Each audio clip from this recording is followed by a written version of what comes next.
Hi everyone, we are Topaz Labs, and we are here to tell you about Project Starlight, the world's first diffusion-based video enhancement model. We are really excited about this model.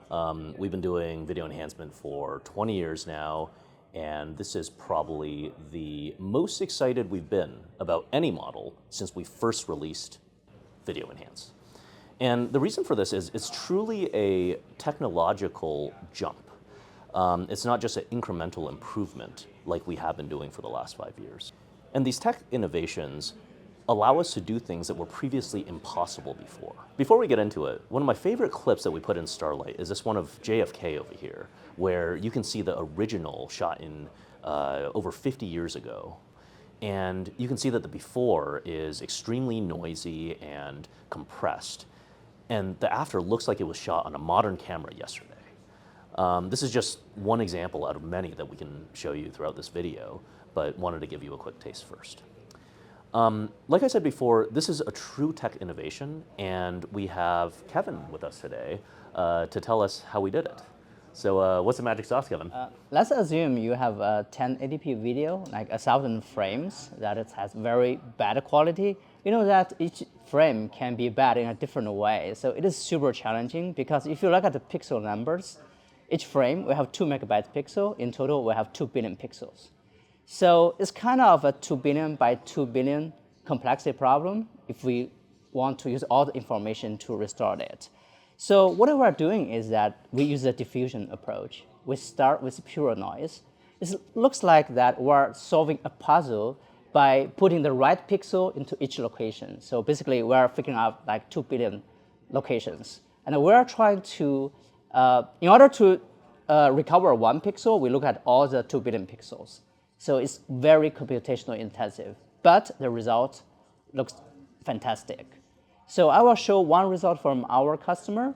The first video, you can see that is from the original video. You can see a lot of noise and dust and scratch, and also quite blurry.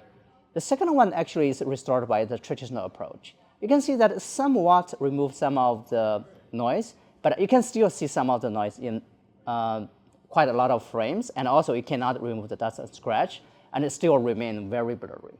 So this third video is from Starlight. You can see this is fundamentally different. It removes all the noise, also all the dust and scratch, and also is very sharp. It's kind of bring the old footage to modern age. I definitely agree with you, Kevin. Starlight has been a massive change from the product to the research behind it to the way users experience it. One of my favorite clips is early on our testing with some Wright brothers footage.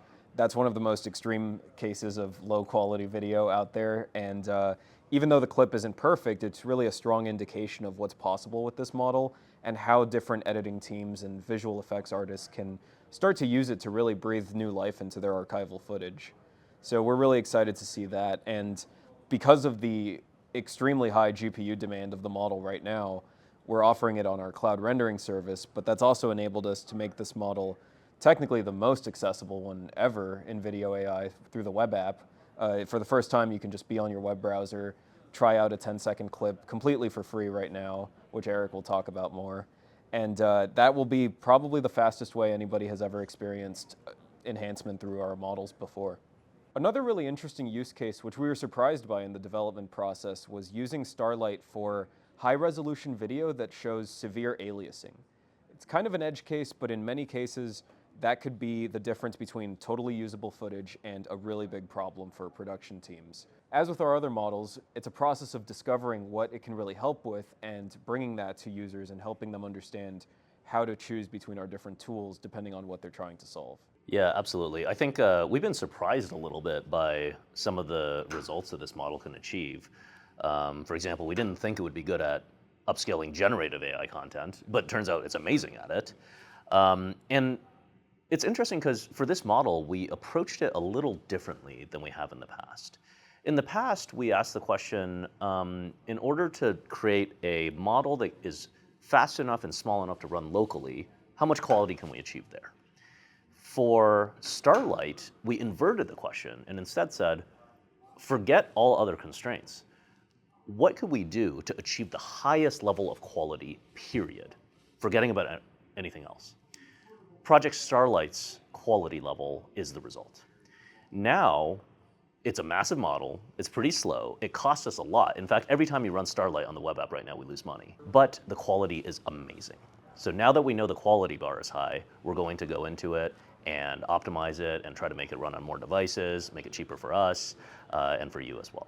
So really looking forward to making that happen. But in the meantime, you can try Starlight right now on your own footage. We cannot wait to see what you create.